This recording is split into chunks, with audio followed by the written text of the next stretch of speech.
Greetings, folks that are streaming in here. Hi, Alexis, and hi, Nicole.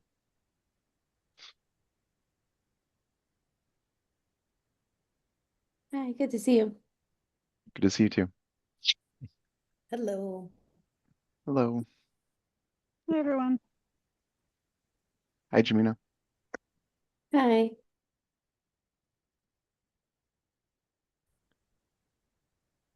We had a few folks that said that they weren't going to be able to make it, but I think there's still a few others that we're hoping to include here that haven't arrived yet. Um, so anyway, maybe we'll just give it another minute or two, but hopefully we can just kind of get rolling and then folks will file in, I guess, as we go.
All right, I think we have a pretty good group, I guess, to get started. Do you think we're good to get started, Will and Jason?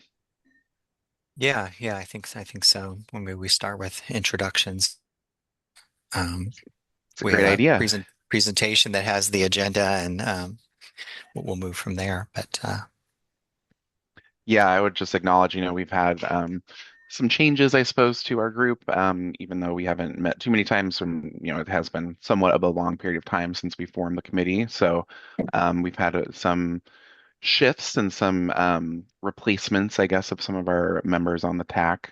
So I think I just wanted to, I guess, call that to folks' attention. I think at least for this meeting in particular, I would just point out that I believe at least Monica, you're here for one of our representatives that will is actually retiring, Elizabeth Morasso O'Hara from Metro was previously our representative actually from the Willamette Shore Trolley Consortium, but is no longer going to be serving in that capacity. I think Alex Orshak is the technical, like he's the actual replacement for our TAC, but Monica is here today. So thank you for joining us. Thanks. Yeah, just filling in. So apologize for the last minute ad. Not at all. no No, worries. not an issue whatsoever. Just wanted to kind of let folks know that we have some new members and yeah, I guess along those lines, we actually have a new sustainability program manager at the city. So Sarah Stith, who recently started with the city, is now taking over as in the place that was once reserved for Amanda Watson, our previous sustainability program manager. So just wanted to give you an introduction as well, Sarah, so that folks know who you Hi, are. everyone. Yeah, good to meet you all. Hello. Yeah, thank you. And then, yeah, I guess we might have already introduced Megan at the previous meeting. I don't remember, but we also have a new sort of economic development related member of our committee here on the TAC. So Megan Bronston is a new member, and I guess I'll just start with Megan. I'll stop introducing people and let you introduce yourselves. I just wanted to let folks know that there are some changes to the composition of our committee, but I'm not trying to talk for you. I appreciate it. No, economic development and or redevelopment, which means urban renewal. And hello, everybody. Thanks, Megan. I guess we should just go popcorn around the room or around the virtual room rather for now and do some introductions. So I guess I'll start for folks may not remember exactly what my role is. My name's Eric Olson. I am the project manager for our effort to update the Foothills District Plan and the long range planning manager here at the city. So with that, though, I will pass it over to Rich. I'm, excuse me, Rich Martin. I'm one of the Foothills property owners. Happy to be here. Thanks, Hey, Rich. Rich.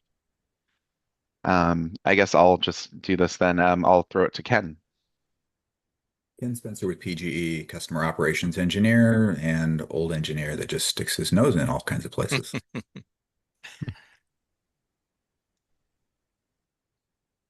Thanks, Ken. Once you introduce yourself, if you don't mind just kind of picking the next person just as we move forward, I guess I'll go to Glenn though for now.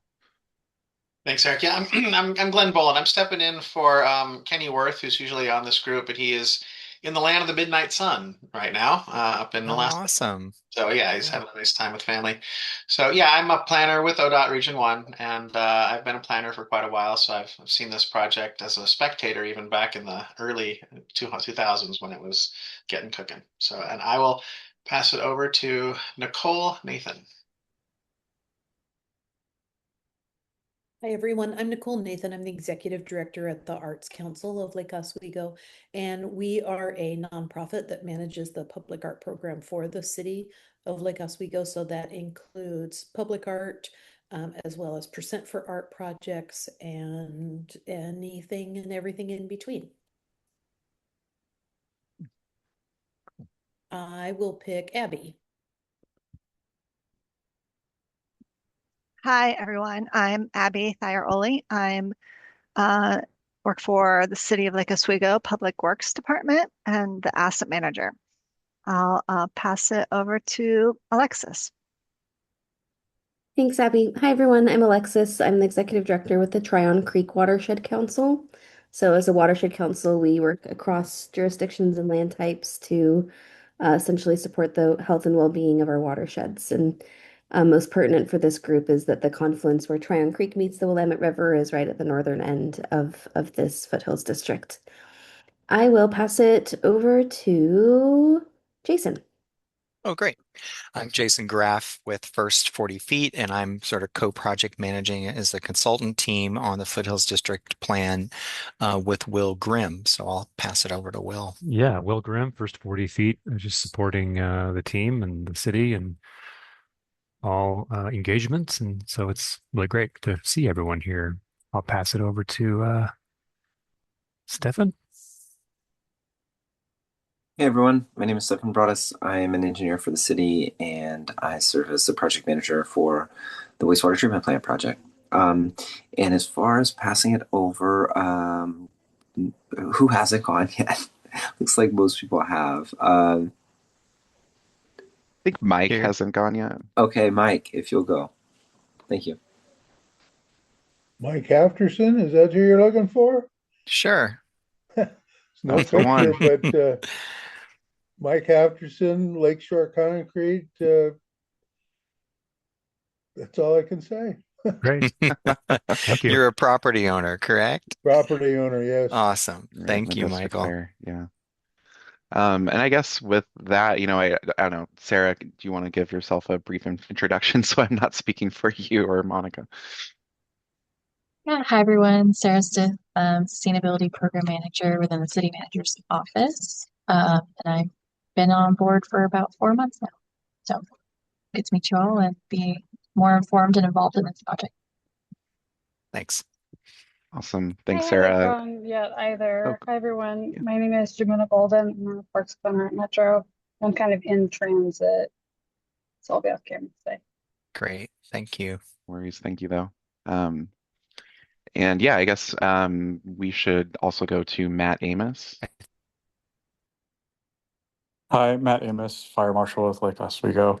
Also out in the field today, so on mobile, but I primarily deal with the fire department access and water supply issues.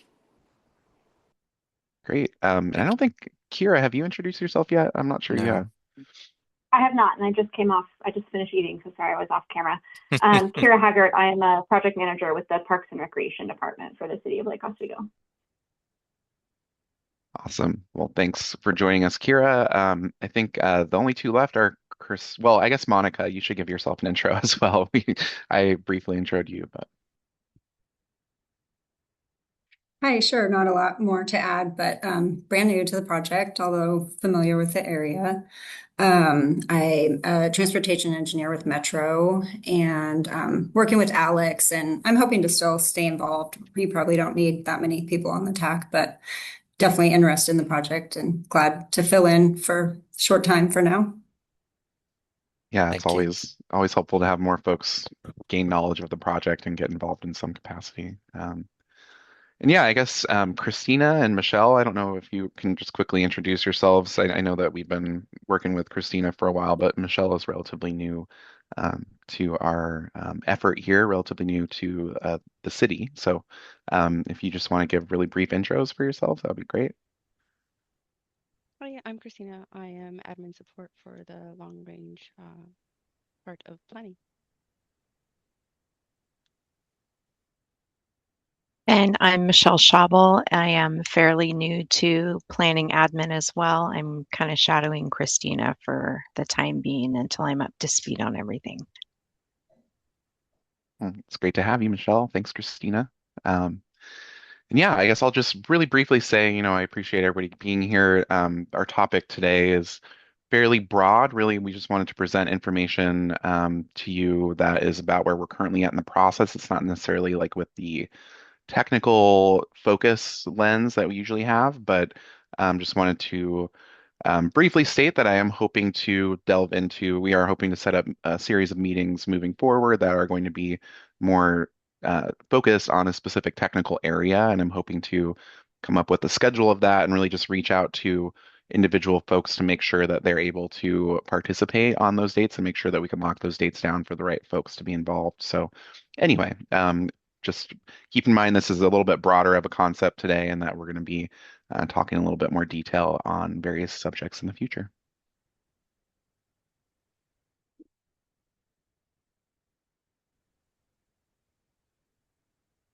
And Jason, I can't hear you for some reason. I'm not sure.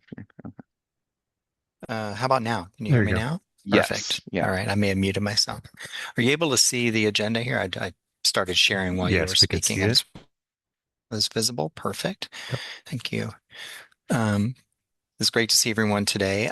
The agenda today is to share with you some preliminary redevelopment concepts for the Foothills District specifically, and also share with you some of the initial challenges we're seeing along State Street in terms of access into the district, primarily from a ped and bike perspective. So we're going to kind of focus on access in the district, share with you sort of three broad concepts, and then talk with you a little bit about some of the challenges around State Street that works, who we've been talking to, and then sort of kind of walk you through roughly three different segments of the corridor to kind of understand the challenges in front of us, but the potential opportunities as well. So we'll spend some time hopefully looking at really some specific areas and talking about the issues around that, and then we'll come back to schedule because I know Eric wants to update on some dates around future TACs, and so we'll do that as well. And if we're ready, I'll go ahead and start the presentation introducing the concepts, and then we'll pause to discuss that, and then we'll look at some detailed areas around the project area that we're spending time with. So, any questions so far before I get going? Great. As I mentioned, we've updated refined the vision and guiding principles. This is an effort we worked on with our Citizens Advisory Committee. That effort was vetted with the Planning Commission and the City Council, and so that vision and guiding principles has really helped us formulate the three concepts that you'll be looking at today. We're not going to get into the details of the vision and guiding principles, other than really the highlights are that this project, Foothills, is intended to be an extension of downtown, that it's to develop a mixed-use district, and it's to identify good access and connections between the downtown and the waterfront. That also includes the redevelopment area. The wastewater treatment plant is a central element of that. You'll see that in the presentation that we set up here to give you some guidance on sort of the general moves and triggers that are going to highlight future development, and then we'll kind of scan through and look at potentially how that future development lays out over the district. So we'll go through those concepts. And then just to let you know, we've had a couple of work sessions recently with City Council and the Planning Commission, again, around those vision and guiding principles. So building stronger confirmation that we're moving in the right direction with those.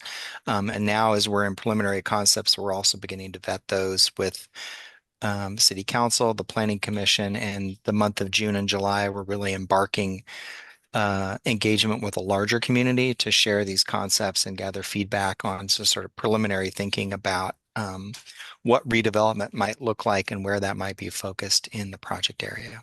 So just to orient folks, the Foothills District is centered here on the plan. You'll see the wastewater treatment plants in the lower section of this project area. A number of sort of light industrial buildings are in the sort of core redevelopment area. We have a couple of property owners here today that represent some of those properties kind of on the left side center of the screen aligning with Foothills Park.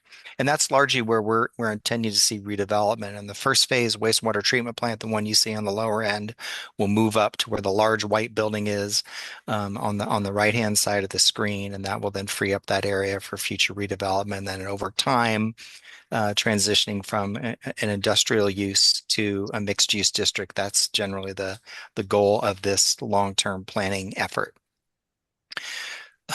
So we're going to be looking at a variety of different concepts. We're certainly interested in issues and opportunities, challenges that folks see in any of the alternatives. Certainly ask probing questions if you need more clarity and understanding the intent of each of these. We're not on having you vote in any shape or form, but we're certainly curious about the things that you think might be working well from a conceptual standpoint, what might be for us, and then we'll highlight some of those challenges that we're already delving into today. And it's great to have you here to sort of hit those hot topics early to really explore what the potential might be or things that we need to consider moving forward. So I wanted to start with some what we'll call key design moves here. And in the image on the right, you'll see the WWTP. That's really the first project that's coming out of the gates. And the wastewater treatment plant will be moving from its location generally to where you see in the drawing today. That facility will be on multiple tiers, meaning it's not a flat level surface, but it'll have a high point where the administrative building is, and then we'll have more of the processing in the center area, and there'll be 3 points of access off the existing Foothills Road to that wastewater treatment plant. For our project, we're really seeing the wastewater treatment plant is something that's kind of out back and behind development. So that large gray area is really our opportunity to look at a new street network and development area. And largely we're each concept will look at really sort of how development can kind of back up and not front the wastewater treatment plant and the opportunities we have to really create what you see in that giant arrow, which is a grand connection. The goal of the project really to be an extension of downtown. And so this idea of a grand connection is going to be manifest in 2 or 3 different ways. Those are the examples you're going to look at, but those are the primary function of the infrastructure to build a new road network that connects the downtown to the waterfront. We'll talk about whether that's walk, bike, or auto and get into some of those specifics. As we create a grand connection, what we find is really important is what is that sense of arrival at State Street. So there's kind of a dumbbell effect with this grand connection where we want to focus on what it means to arrive at State Street and then move into through the connection into the district. At the same time, as you move through the new redevelopment area, where are you landing in terms of that transition space between the existing Foothills Park, which is a community asset, and future private development? And those beginning and end points of the grand connection are really important. So on the State Street side, how you get into the district is challenging, we all know. And then on the riverfront side, how we engage that great public amenity is also important. So we're focused on those 2 ends as much as we are the in-between. Access today comes from the south, but we also know that there's potentially 2 alternatives, which we're calling a north portal that might bring in access from the north side off State Street, either at Terwilliger or the existing public storage yard, which has an at-grade private crossing today. That was an idea that was originally developed in the 2012 plan. again, we're developing our concepts based on the project objectives. You'll see there on the left, the guiding principles. Those are what we've vetted and are moving forward with to help guide our concepts. So what we want to share with you is sort of three ways of executing what we'll call this grand connection. The Park Plaza on the left assumes that a new street is identified and designed through the center of the redevelopment area, and that your sense of arrival at State Street is primarily pedestrian and bike. It is pedestrian and bike. There's no road connection directly between Avenue A and Avenue B. We assume the Foothills Road connection where it exists today, south of the rail line, would stay, but we'd create a new roadway down the center of the redevelopment area. So you have you have walk bike access from State Street, you've got a new street running down the middle, and then you arrive at a plaza space that's then organized with development around that, activating a more hardscape concept at Foothills Park. And the downtown plaza sort of flips that public gathering scenario and says, let's look at an opportunity for creating that sense of arrival in a public space at State Street between Avenue A and B. Again, a pedestrian or bike connection across the rail line at State Street. And the roadway now is shifted. Instead of being central to the redevelopment area, it's moved to the south side and closer to the Oswego Point condominiums. And that creates then a larger development blocks. On the north side, you can see those buildings then are sort of backing up to the wastewater treatment plant. But again, it's a grand connection.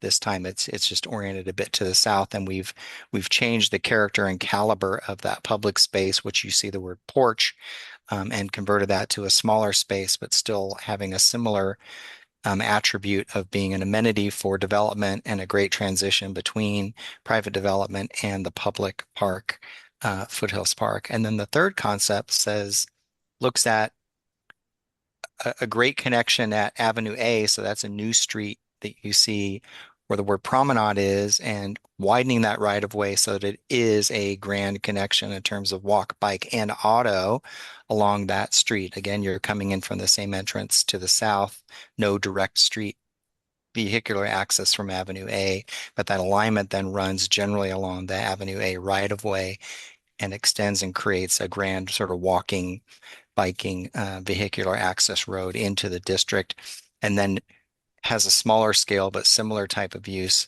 at a promenade connection at Avenue B that then creates a much even larger redevelopment site down the middle of the primary redevelopment area. And so each concept here, we're going to walk through a motion graphic to sort of explain the concept a little bit better. Let me go back and just see if there's any questions on these three concepts in general before I move on.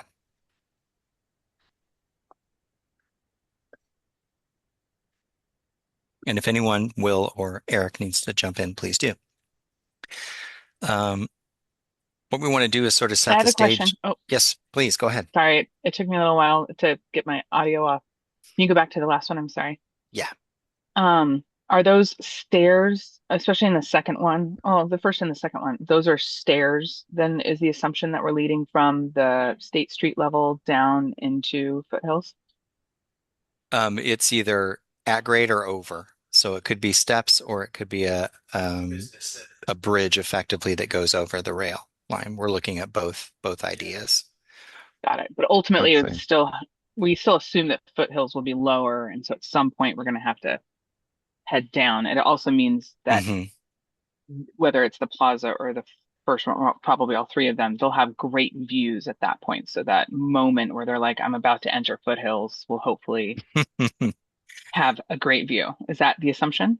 Whether that's created by buildings or the road. I mean, there are some layers, I would say, between State Street and Foothills Road today because of the topography and the tree line. But so it won't be probably a wide open corridor. But once sort of that street network is defined and the buildings are there, yes, I think there will be a much clearer path to the waterfront visually down one of these corridors. Great, thank you. Yeah, you bet. Yeah, definitely the topography is not going away. So that's something that we're hoping to capitalize upon as much as possible. So we But it want is to, obviously a constraint too. yeah. So we're illustrating here, this is effectively the white lines represent sort of how we're accessing the district today. And on the lower left-hand side of the screen, State Street that's the connection from State Street, and it works its way up into the district. And you can see looping around in a number of roadways. There's a stem that goes to a roundabout to parking at the foundry, and so that's the network today. The wastewater treatment plant, then you see under the treatment facility, that's the location that's being planned for now.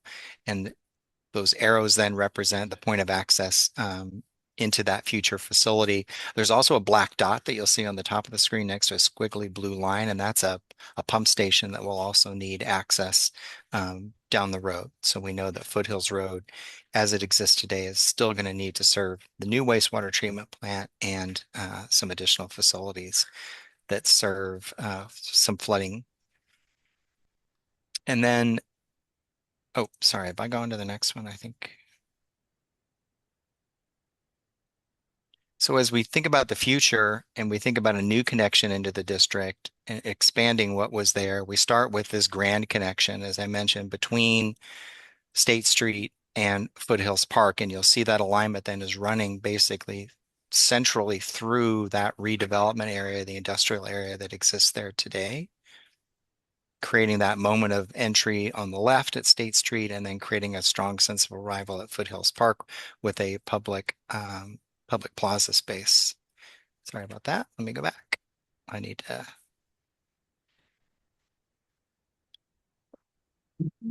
Sorry, it'll work here in a sec. Okay. If I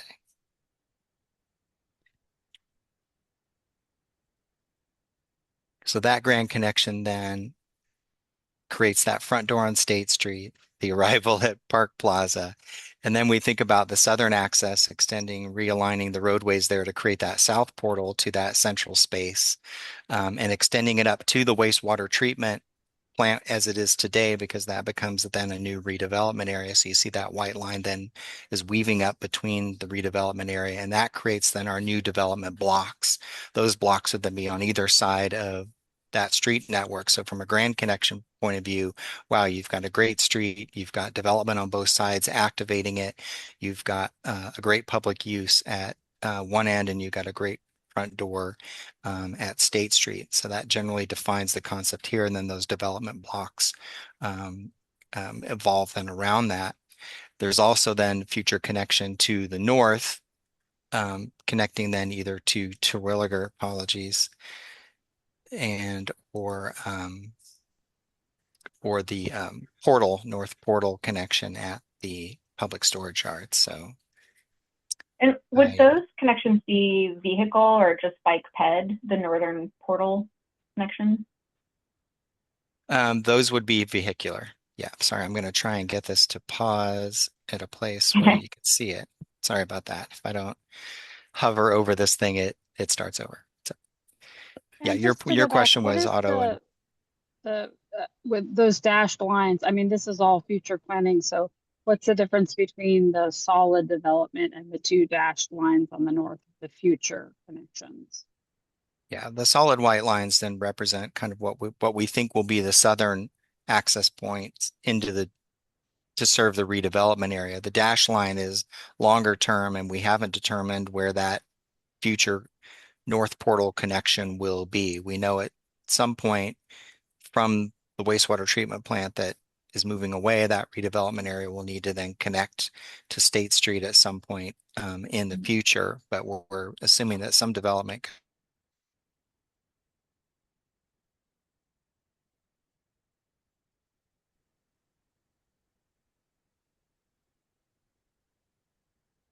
I think I'm getting a little bit of a freeze from Jason. Are other folks getting that too? Okay. Jason, you froze there for a second. Oh, okay. Sorry. There you go. You're back now. So okay. It's like 5 seconds worth of frozen. So great. Well, the dash lines then represent where potential future connections would be. So those and these would be for walk, bike, and auto. So yeah, from the Parks and Recreation perspective, I'm super interested in seeing connections further to the north because we have a couple properties up there that have really challenging access. Both the Tryon Cove kind of natural area property, which is actually partly owned by Metro as well. Yeah, like right where your mouse was just kind of circling. And then we also have another property further north. It's outside of this area, but creating some sort of vehicular connection to the north is really appealing to us because I really hate to send people on Stamper. It's terrifying.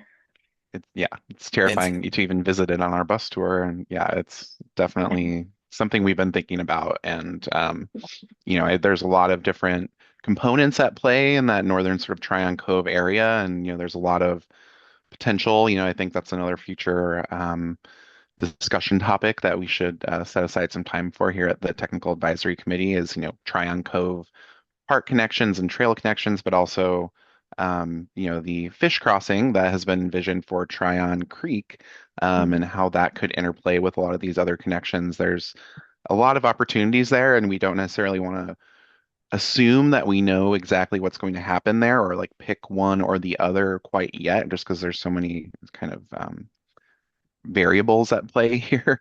But yeah, I think we don't want to preclude one over the other, I guess. Yeah, obviously Stamper is not ideal. Yeah, no, it's not. The other thing that I'll say about north access from a ped bike standpoint is we have a trails master plan that contemplates a bike ped bridge over Tryon Creek closer to the mouth. Yeah, like right there. And I know that's also a little bit outside of this planning area, but if we're just talking about connections kind of outward, that would be definitely interesting to explore, I think. Absolutely. Yeah. Great. I appreciate that. Can I ask Kira a question? Since she was speaking, Kira, I'm new to the city. Do you feel that's a pretty large plaza on this example here near the park? Do we feel that we need additional event space in an area like this? I mean, I don't think we need additional event space. Like, we're not lacking for event space currently. Most of our events take place in Millennium Plaza, which serves a pretty good purpose, and we do concerts in Foothills Park already.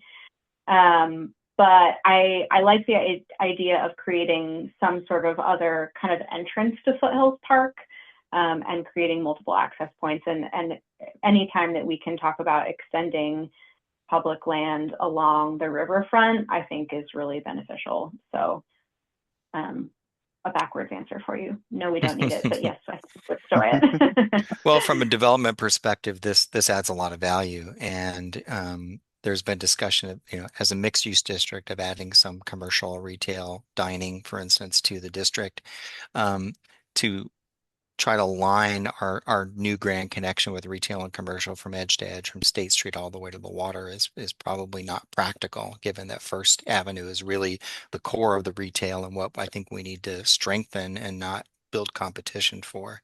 But at the same time, there is some opportunity on State Street to improve that retail commercial experience as you arrive into downtown, and then at the water's edge to be able to offer an active ground floor next to a great amenity like a public plaza, some hardscape area which can be programmed, is really a great tool, not only for quality of life for people who live there, but to attract some additional retail commercial at that plaza. And also, the way this is configured in design would allow you to close the street potentially for events and really expand the programming opportunity, and really exposes Foothills in a different way. It's pretty much out back and behind today, and this really creates an opportunity for a really good transition between largely private development and taller buildings. So I think some of that setback adds to the quality of the space by allowing the buildings to step away from Foothills Park and create a great transition between the community's living room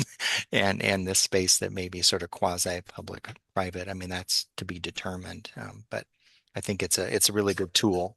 So, and yeah, I would just point out, Megan, also this is one of three options, and the different options kind of involve different scales of a potential kind of moment at each sort of end of the dumbbell, if you will.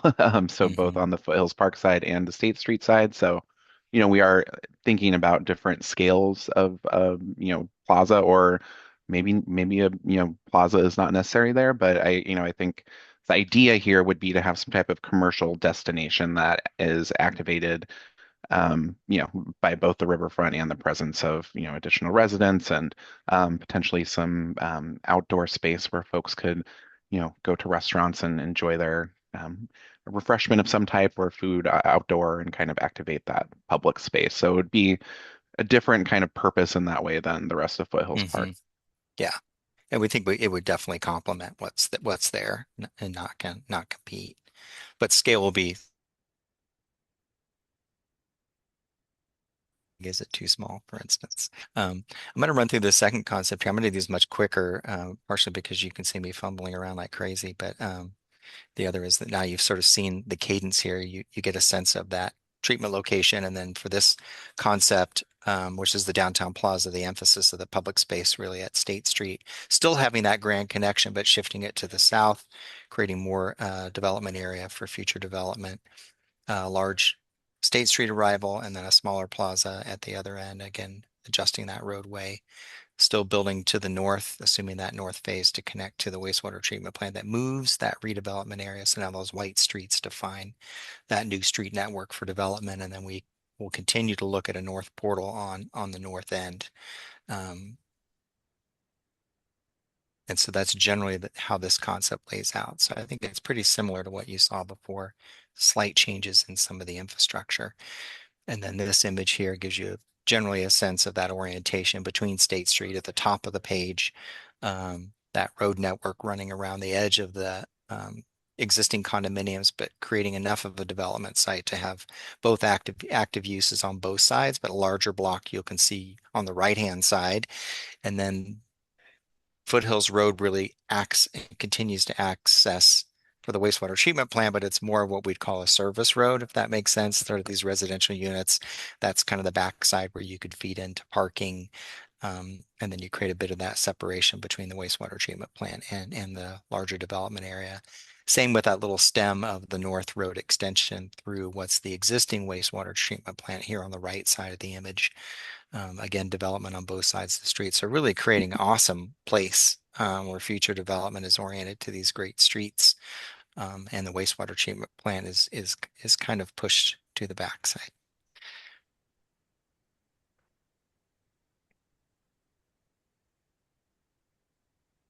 And then the third concept, which is the promenade, really says, hey, the Avenue A corridor, the Avenue B corridor, those are really important connections into the district, and then development could organize in between those two. So you're pushing the roadway closer to the existing Lake Oswego condominiums. That's what you'll see the white road on the bottom. These two green lines represent a really strong walk-bike connection. There'd also be a roadway associated with those, but it's a continuous route then for walking and biking that extends from the A corridor, extends from the Avenue B corridor as well. That's those two green lines that you see extending to the waterfront. And then development blocks on either side of that new north side. I can give you, there we go. Static image to focus our sense of the concept here. Yeah, so I think, you can see that this is not as dependent on a single axis, but would have sort of two axes, I suppose, between downtown and the Foothills Park edge there. One would probably, supersede the other in terms of hierarchy. We probably want to have a little bit more of an emphasis on one than the other, but this would have those two points of access, but also in between there, because we're not sort of splitting this down the middle, there are larger development blocks that are created with this scheme here. So I think that's been something we've heard some positive feedback about so far, as in terms of making development more feasible in the area. And we're thinking, really, capitalizing on the actual land that we have. But go ahead. The two green arrows, we're really thinking about them being all modes, so including potentially new vehicles or vehicle access points. I think I missed what you were saying, but There, if you go back to the plan, yeah, there is a is that road, the better? white road to the south. That's the access road. And then there is a promenade, a linear park essentially along those, Oh, so the the green, green is for coupled together. Yeah, peds and exactly. maybe bikes. Could be Okay. a protected bike lane, could be all I have trees, it could be a promenade for both of those. Yeah, adjacent to the road. Now, to the one to the north, the green is not a road entirely. It is a trail entirely, but the road access to the wastewater treatment kind of stops and services that. So you generally keep Foothills Road to serve the wastewater treatment plant. The new road then runs along the sort of what we'll call the A Avenue promenade. But so there is walk, bike, and ped, certainly on the A Avenue continuous, and then through at least half of it on the Avenue B, which is the top thinner green arrow that you see. Mhm. How often do we have like large trucks, et cetera, going to the wastewater treatment plant, and how would that interact with if that street is a key ped street?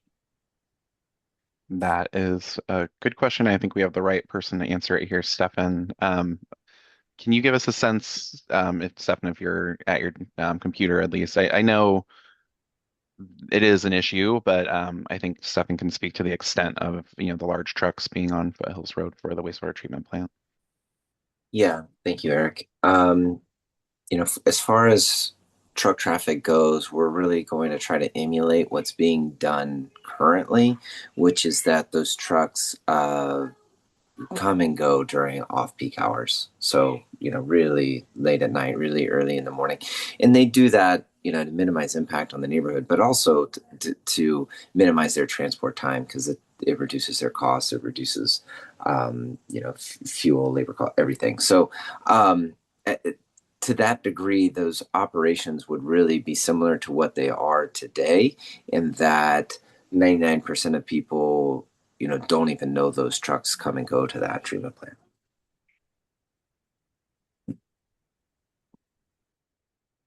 Yeah, I think there is the issue of, there being multiple curb cuts really that are going to be needed for the wastewater treatment plant along Foothills Road too. So, there is a reason that we're kind of proposing to treat it as this quote unquote like back of house type of condition, more of a surface access, largely probably something that would serve parking for residents and things like that.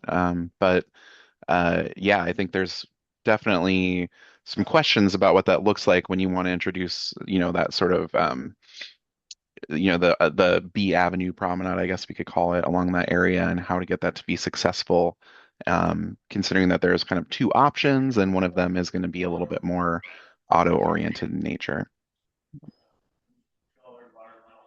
With the Park Promenade, you don't get the advantage of having development on both sides of that major grand connection, but it certainly does offer more flexibility from a development perspective. So I want to pivot a little bit to Hang on. Go ahead. Hang on. So in thinking about the truck traffic too, the PGE trucks need access, which isn't usually scheduled after things are built. It isn't normally scheduled. It isn't normally whatever. It's always a response. But our trucks are big. I'm sure they're as big or bigger than some of the things that will access the wastewater treatment plant. Think fire truck size in terms of weight and width and outriggers and all those things. Something to keep in mind. Okay, thank you. That's helpful. Thanks, Ken.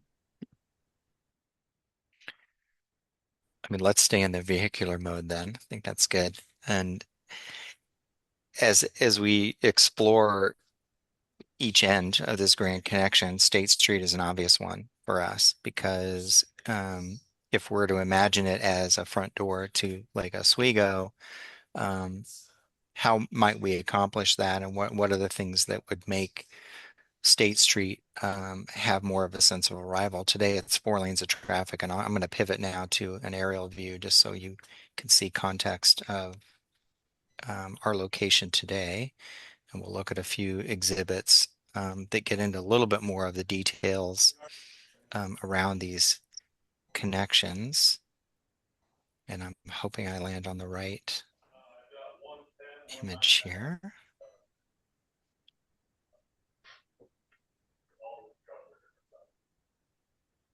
You can exit out of that right piece so we can see a bigger screen.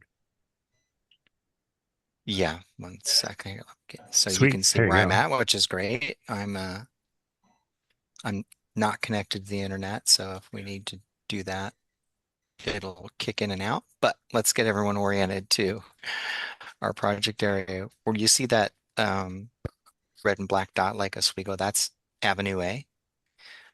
Foothills is to the right, so we're north is up. State Street is running generally down the middle of the image here.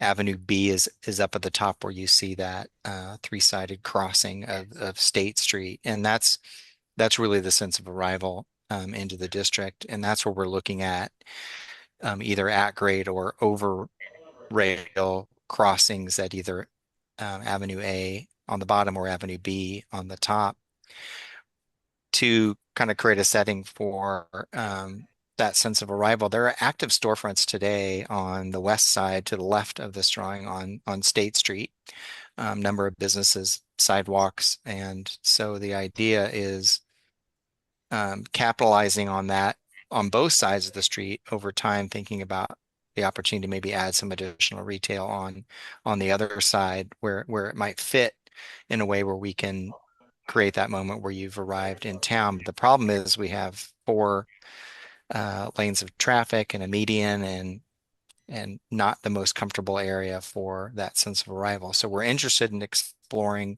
opportunities to change the street section a bit so that we can, for instance, add on street parking between Avenue A and Avenue B, utilizing that median space and transferring that use over to the edges, still allowing for the 4 lanes of traffic and maybe considering a reduction if that's feasible. A way in which we can do and explore that is through what's called a special transportation area, which is a designation that Oregon Department of Transportation has applied when highways run through a downtown like Lake Oswego. And with a special transportation area, then kind of the rules of the road typically that ODOT uses, those standards change. For instance, you can have intersections with signals closer than would be the standard norm. You can look at a little bit of narrower travel lanes when you're in a special transportation area. And what we found is that the city of Lake Oswego, in fact, does have a special transportation area assigned to Highway 43 in this location. We're determining exactly what level of special transportation area it has. If you're what's called a CBD, you get much more flexibility because ODOT understands that this is a commercial corridor and pedestrians need to get across the street.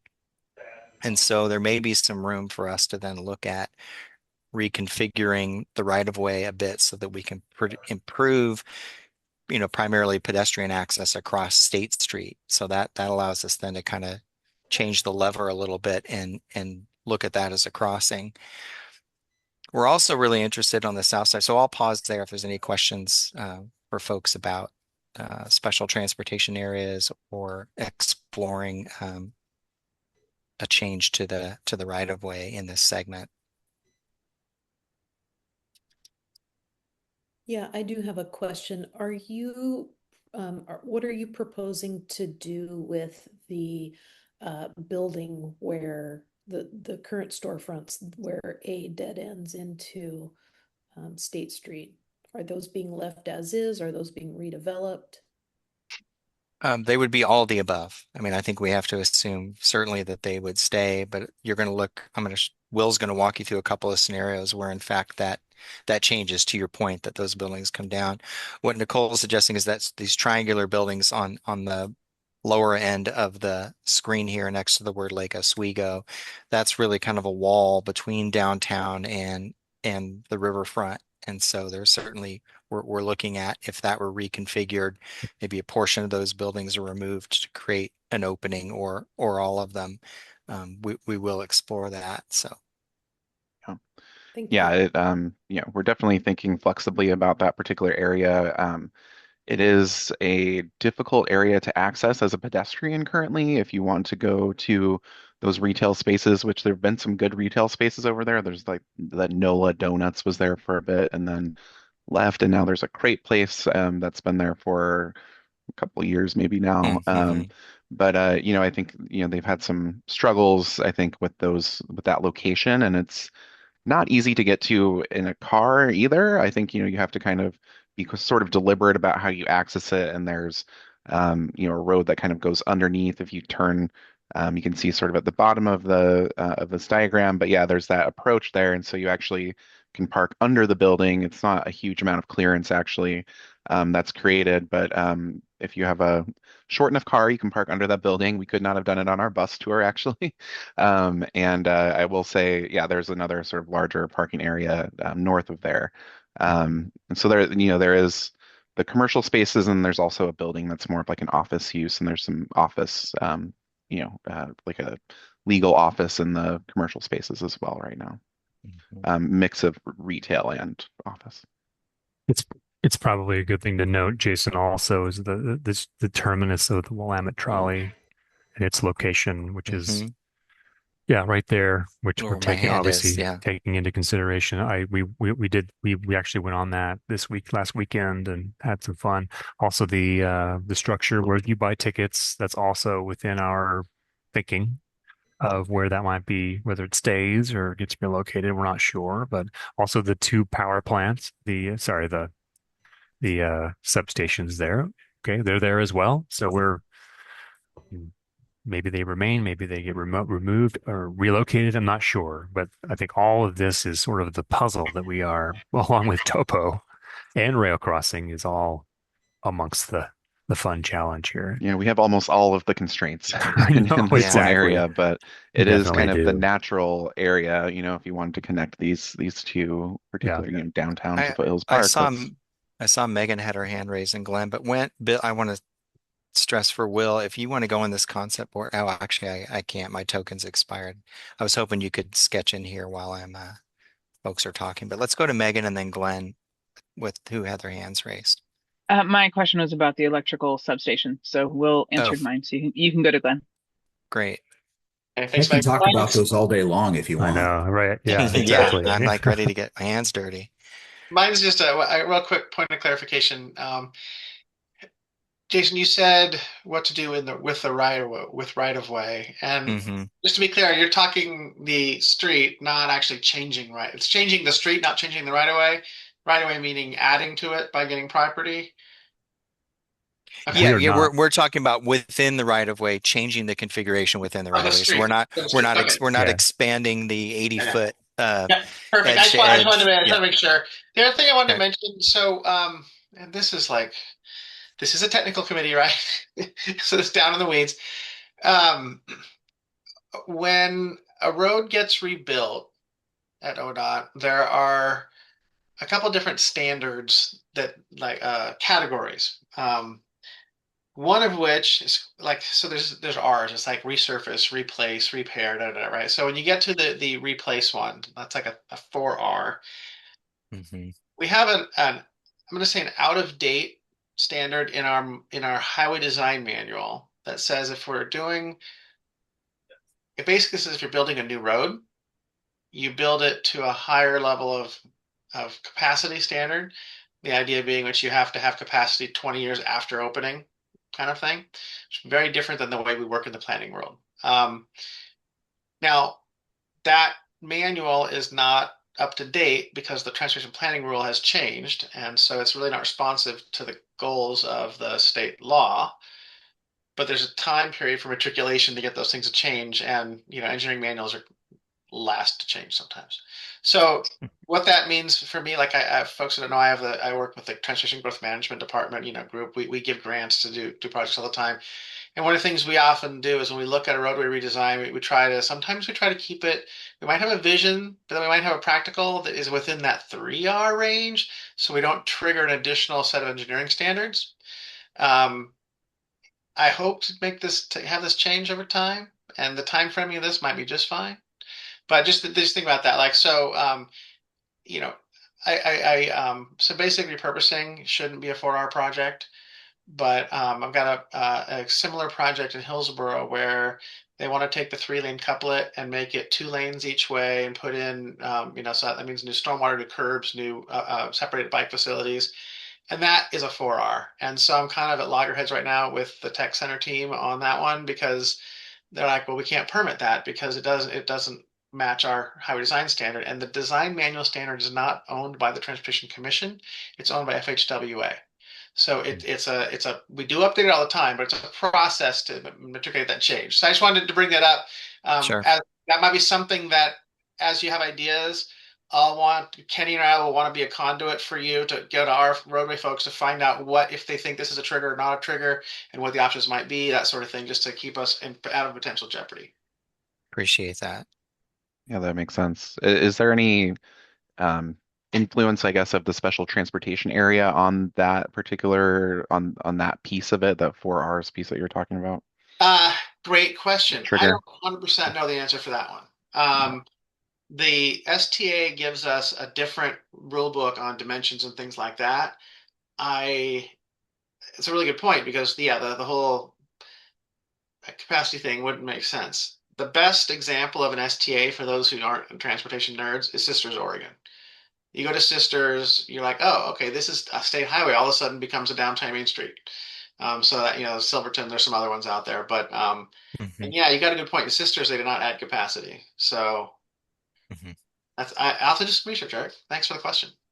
It probably depends on the actual special transportation area and what's in there. Yeah. So far, I think it's kind of a Boolean. It's like a yes or no. You're an STA, are you not? And then you have a different page to turn to. But I will say it's so uncommon that I have had high-level engineers at ODOT not know it existed. The last one we did was like in 2013 or 17 in Canby. So they're not real common.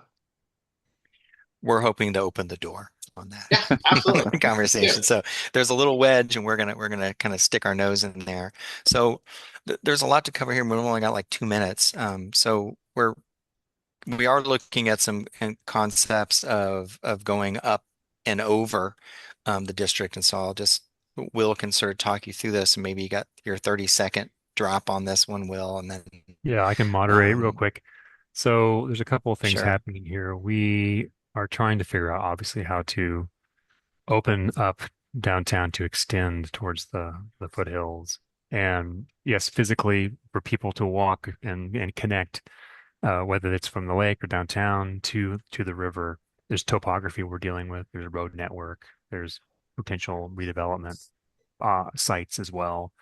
And so the first thing we're doing is looking at the road. And you can see we've started to put some lines in there that starts to look at on-street parking. We keep the lanes we have, but we're removing the median. That's for example. So we're creating a little bit more complete street network in this area from B, A, and even down to the access to the current access, I guess, if I pan down to the foothills now. So we're looking at that stretch of corridor, how it relates to the lake, the landing, the lake trail. There's a trail here as well, and extending that trail, looking at the rail and how to, right now we have an at grade crossing for cars, so exploring ideas on how to enhance that to people cross the rail as well, potentially. But one person asked about the building. Well, that could be a plaza. It could be a vista landing. It looks down into the foothills as well. There is great views there, taking advantage of that high point. In this concept, we have a building you can go into where you take an elevator and you cross over the rail, and you land, and you're able to take the trails down as it zigzags in and around the curlicue trail existing now, that we can use some of that topography. Maybe there's places to sit, enjoy the view. The buildings to the right there, they are new development.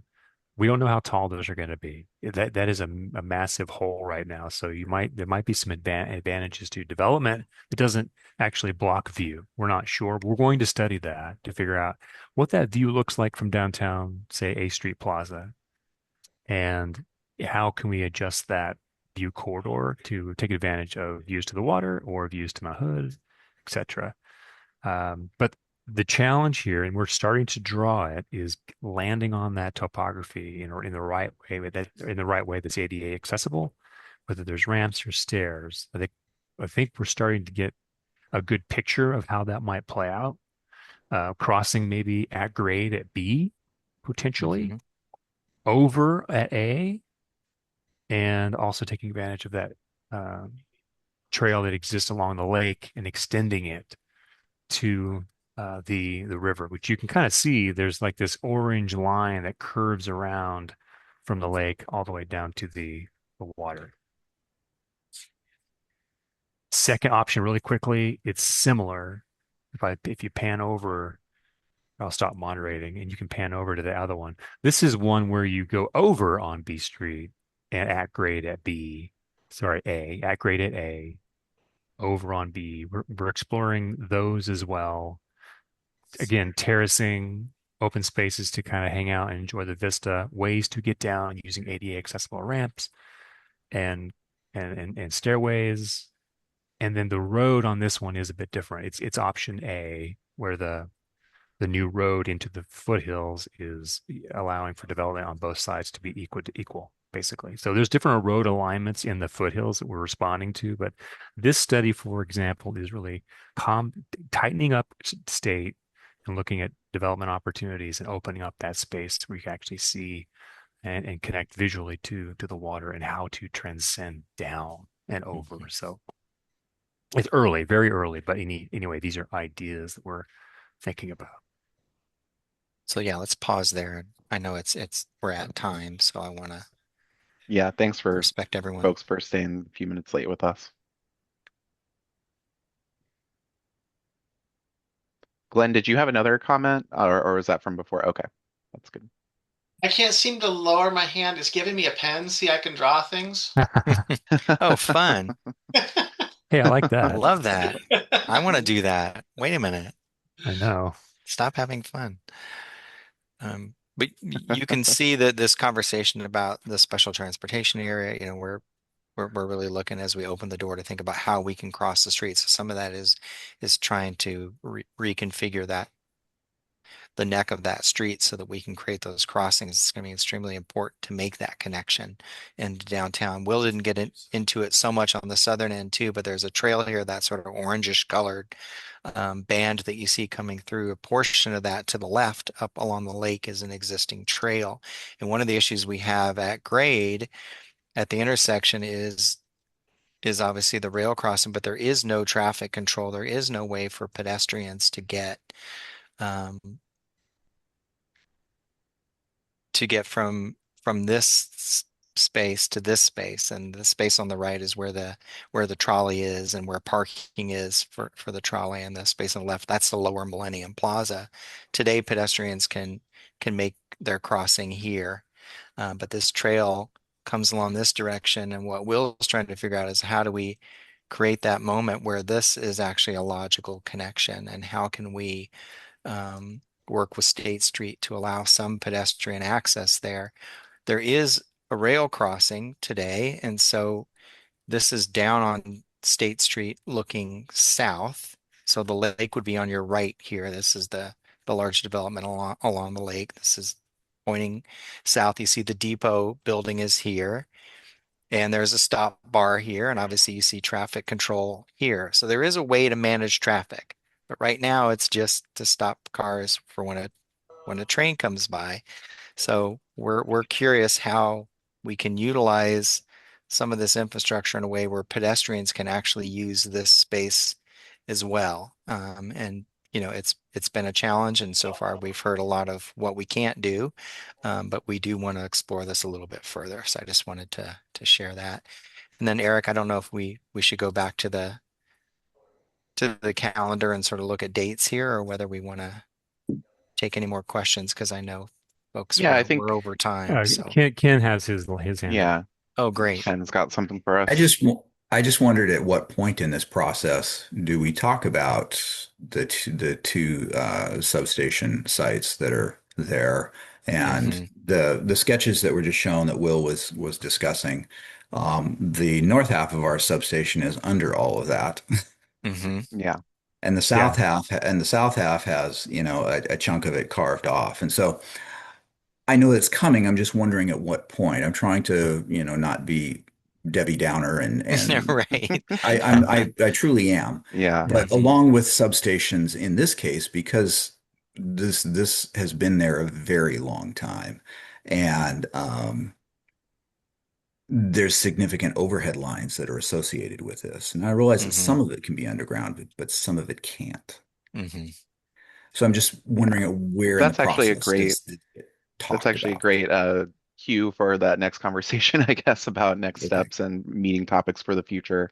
I think, as I was alluding to at the beginning of this meeting, we're hoping to really tee those up, but we wanted to present these concepts before we did that, just so that you would be a little bit more context for those more detailed technical discussions. But I Yeah. think that the substations are a huge topic that we would like to discuss. Obviously, they're located and right in this area where we're hoping to sort of open up views and new access and connections. So, it's something that we want to really continue to explore. So, I think that just kind of segues into hopefully I don't know if you want to put up that last slide. We don't need to talk about dates exactly right now, but um, I am, I guess, hoping to one, pick up the frequency of our technical advisory committee meetings and meet more like once every 5 weeks or something, more like a monthly schedule. Hopefully moving forward here.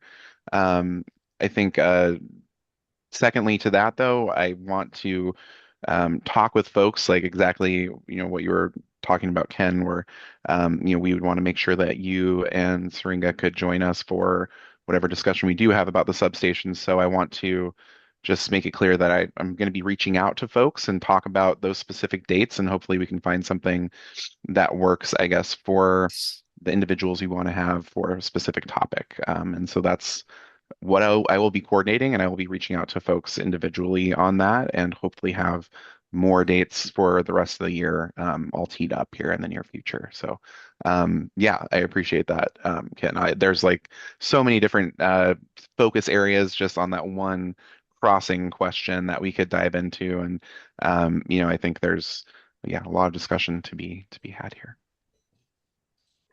Agreed. So yeah, I guess I will just kind of point out next steps in terms of the project in general. So we are, as you saw today, really in that conceptual phase, just thinking about loosely what are these moves that we are proposing for the district and what does that look like, and what should we move forward. And so having these discussions with, as we mentioned, the Planning Commission and City Council, our Community Advisory Committee, and then we're actually going to go out and have a community event in early July. It's scheduled for July 9th, actually. It's a Thursday. We're going to be holding an open house in the district, and we're going to be going out and doing some outreach at the farmers market at one point over the summer, as well as the concert in the park. We'll be there for the ABBA cover band, so that should be fun. Anyway, so we're going to really try to get more input on these concept level alternatives while we can, but at the same time, kind of develop and refine them based on what we're hearing. Also get some more information for what we're calling the schematic level alternatives related to development feasibility and sort of the number of units that we would expect to see, and what that could look like in terms of transportation demand, et cetera. So I think that is something that we're loosely targeting for July right now, though we are going to have those sort of more conceptual discussions on a parallel track. We do intend to select a preferred plan schematic, so kind of land on at least a loose structure by the early fall. So we're targeting September for that, but still a ways to go in terms of what we hear from the community before then, but once we have that sort of preferred alternative, we can then start refining that more heavily, developing that into our draft framework plan, which we intend to have in November, and hoping to bring a final version of that plan to City Council for adoption roughly February of next year.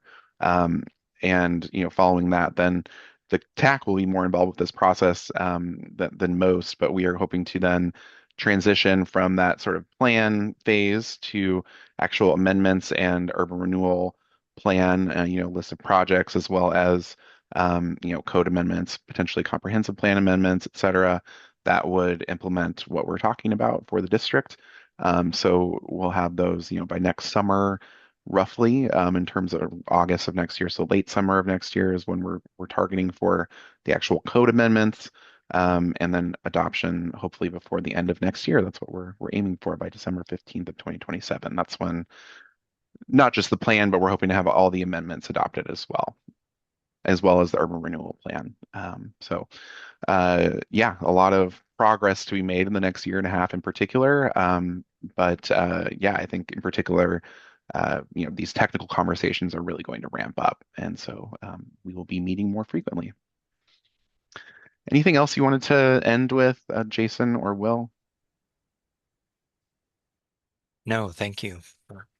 Thanks everyone. This is kind of, I know, a fire hose of information and a limited time. So I appreciate Ken in particular for being, patient with us. Yeah, and those sketches that we have that are starting to move things around, those are not public yet. We obviously want to present those to each TAC discipline before know as much as we can about what is potentially okay to move or not move.